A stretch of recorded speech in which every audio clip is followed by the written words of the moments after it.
Hi, I'm Janine Birchie-Johnson. I'm campus pastor at Associated Mennonite Biblical Seminary, and I teach Mennonite polity here at the seminary. 10 years ago, Mennonite Church USA was started, and in those 10 years, we have come to realize that the way that we structured ourselves back when the church was being formed has impacted many different things. And so today I'm going to be sharing some of that story of how Mennonite Church USA was created, and also some of the background of the different polities that exist in the denomination. First of all, what is polity?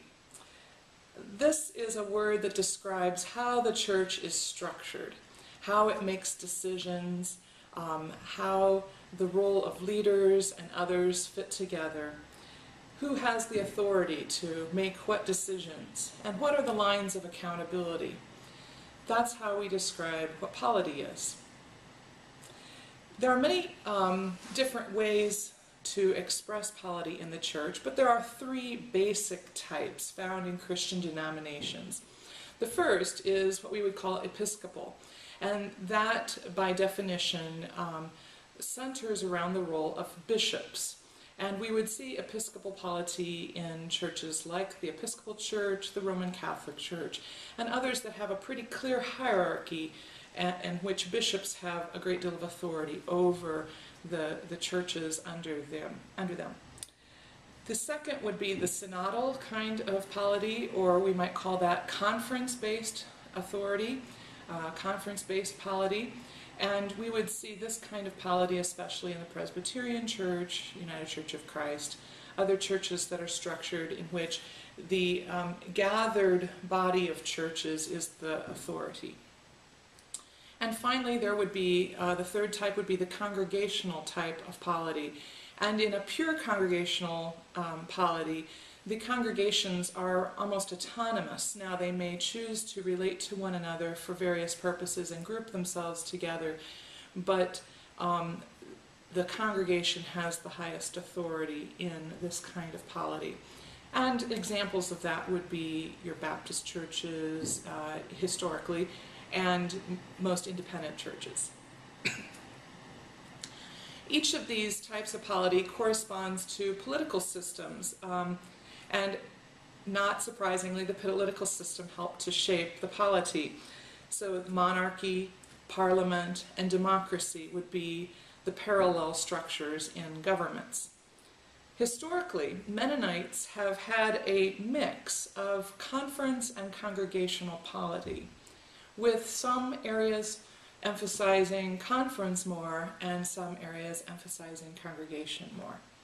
This is affected by history, and it's affected by location. And within our church, we even have an example of a more episcopal type of polity in Lancaster Conference, which still retains bishops. Many Mennonite conferences were influenced by the Amish tradition, and it may surprise us to realize that the Amish tradition is actually quite congregational, even though they do have a role of bishops. That background tended to be more congregational than some of the Mennonite conferences. The three levels of church that these kinds of polity represent, the denomination, the conference, and the congregation, are all very important to the whole church, to the well-being of the whole church. But congregations are the most visible part of that. To most people, that's the part of the church that they know.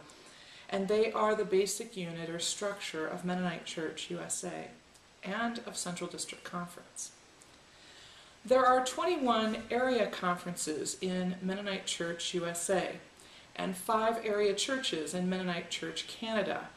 And because of the way these different conferences and area churches developed, each of them has a slightly unique polity, and that is the legacy of our conference polity, that each one developed its own way of structuring itself. And if we looked at congregations and how they are structured, we would find even more variety. We would have hundreds of different kinds of congregational polity or structures as we think about how our congregations are formed. And this is due to our congregational polity. If we had a more Episcopal polity as a denomination, we would not find that kind of variety. The denomination would have a structure that they expected all congregations to follow. So, I'd like you now to take some time to discuss in your group what your congregation's structure looks like. Work as a team to draw your organizational structure. What are the lines of accountability? How is your congregation organized? And notice how well you know your own congregation structure. I invite you to pause or stop the DVD now while you work on that project together.